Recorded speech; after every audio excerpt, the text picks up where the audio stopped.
Assalamu alaikum. Violence. What is violence? Define violence and what are the characteristics of the violence. So violence जो है अगर हम इसे simple words में define करें, so violence is actually the use of the physical force to harm other or intent to harm others.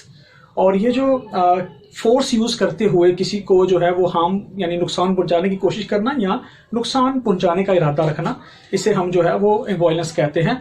So violence can be defined according to the word of WHO and APA. WHO world health organisation, APA American psychological association के मुताबिक हम कोई भी word use कर सकते हैं. आप देखिए यहाँ पे हमारे पास वर्ड जो है वो WHO के मुताबिक intentional use of physical force, यानी इरादतन आप फिजिकल फोर्स का जो है इस्तेमाल करते हैं. Intentional use of the physical force, threaten और एक्चुअल, किसी को डराना धमकाना भी, against one self. This is a very important thing कि आप अपने, ये जो वायलेंस है ये अपने खिलाफ भी हो सकता है, अपने अगेंस्ट भी हो सकता है. इसे हम कहते हैं self directed violence. So the physical use of the physical force threatened against the one self और किसी और पर्सन, अनदर पर्सन, और अगेंस्ट अ ग्रुप और a community. So is called that results in injury, death, psychological harm और maldevelopment.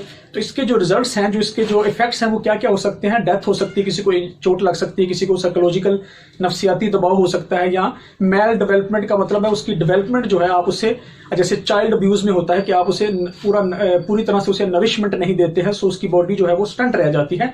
So it is also a child abuse में ये आ जाता है कि मेल डेवलपमेंट, उसकी ग्रोथ नहीं हो पाती है. So another very simple words में अगर हम डेफिनेशन करें तो वो क्या है. Violence is an act of physical force that cause और intent to cause the harm to other peoples. और जो इससे जो डैमेज है, damage cause by the violence may be physical और साइकोलॉजिकल और द बोथ. सो वायलेंस की वजह से जो डैमेज होगा किसी अदर पर्सन को, किसी ग्रुप को या अपने आप को, वो दो तरह का होगा. Physical damage and psychological damage, और दोनों तरह का इवन हो सकता है. सो सेकंड पार्ट जो है इस क्वेश्चन का, जो कि इंशाल्लाह जरूर आएगा पेपर में आपको, वो है discuss the different form of the violence against the women and girls in our society. हमारी सोसाइटी में जो औरतों के खिलाफ वायलेंस जो है वायलेंस होता है, उस कुछ डिफरेंट टाइप्स जो है बताएं. मुख्तलिफ प्लेटफॉर्म पे मुख्तलिफ डेफिनेशन जो है वो अवेलेबल हैं, डिफरेंट टाइप्स जो है वो अवेलेबल हैं. हमने कुछ लिखी हैं, तो आप मेक श्योर कि आप इन्हीं टाइप्स को अगर आप कर लें तो आपका पेपर जो है उसकी लेंथ पूरी हो जाएगी इंशाल्लाह. फर्स्ट देखिए, फर्स्ट ऑफ ऑल एक और चीज को नोटिस करते हैं हम, वो नोट कीजिए, violence is not equal to aggression. Violence जो है वो अग्रेशन के इक्वल नहीं है.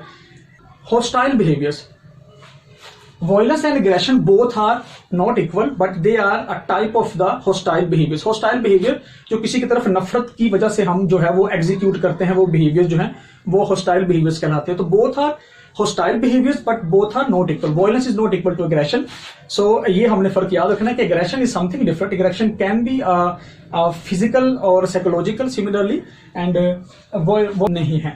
so एक और टर्म है gender based violence. Gender based violence जिस ग्रुप, अगर कोई औरत है तो वो औरत होने की वजह से उसको जो है वो वायलेंस किया जा रहा है. अगर मर्द है तो वो मर्द होने की वजह से उसको जो है वो उसके खिलाफ जो है वायलेंस हो रहा है. तो इसे हम कहते हैं gender based violence. Gender based violence against the women and girls. इसमें हमारा जो टॉपिक है जेंडर बेस्ड वायलेंस में, वो वीमेन के खिलाफ कौन कौन से वायलेंस है. अच्छा, एक और टर्म जो है survivor of the violence. Survivor of the who is violence को हम जो इंटरचेंजेबल टर्म है वो विक्टिम भी है, लेकिन विक्टिम जो है बहुत नेगेटिव टर्म है. इस वजह से हम जो है सर्वाइवर ऑफ द वायलेंस जो कहते हैं, इसके अंदर रेजिलियंस पाई जाती है. Resilience means the ability to do well और the ability to cope against the psychological problem. उसे हम रेजिलियंस कहते हैं. ये वर्ड भी आपने सुनेंगे जरूर साइकोलॉजी में. The types of the violence देखें. डोमेस्टिक वायलेंस है वीमेन के अगेंस्ट, फिर इकोनॉमिक वायलेंस है, फिर जो है वो साइकोलॉजिकल वायलेंस है, इमोशनल वायलेंस है, फिजिकल वायलेंस है, सेक्सुअल वायलेंस है. उसके अंदर सेक्सुअल हैरेसमेंट और रेप जो है वो कंसीडर किया जाता है. फिर उसके बाद जो है फेमिसाइड है. Femicide it refers to the killing of women because they are women. मतलब औरतों को कत्ल करना इस वजह से कि वो औरतें हैं, जैसे कि जमाना जाहिलियत में होता था, या अभी एक रिसेंटली एक केस हुआ है कि एक बाप ने आई थिंक कुछ एक न्यूली बॉर्न बेबी को जो है कि उसे मतलब फायरिंग से हलाक कर दिया। This was a very, it reflect the dilemma of the society कि एक बाप ने बेटी को कत्ल कर दिया। तो फेमिसाइड क्या है? औरतों को कत्ल करना because they are women, that's why उनको कत्ल कर देना। Differ from the homicide, homicide जो है वो आदमियों की किलिंग को, यानी आदमियों को मारने को हम होमिसाइड कहते हैं, क्योंकि वो आदमी है इस वजह से। ऑनर किलिंग भी आता है। Honour killing is actually a phenomena, actually the dilemma of the society which refers to killing of the women on the name of honor and on the name of, तो इस तरह से उसे हम इसे भी कहते हैं human trafficking, female genital mutilation FGM, और चाइल्ड मैरिजेस। चाइल्ड मैरिजेस को हम वायलेंस कब कहेंगे? चाइल्ड मैरिज वायलेंस कब कहेंगे? जबकि when the both spouse are under the age of 18, then their marriage is considered as the child marriage, और child marriage भी कहते हैं इसको, फोर्स्ड मैरिज भी कहते हैं। तो इसकी ये भी सारे जो है ये 10 टाइप्स हैं जो हमने women against the violence against the women in the society के नाम से हमने अभी ये देखी है।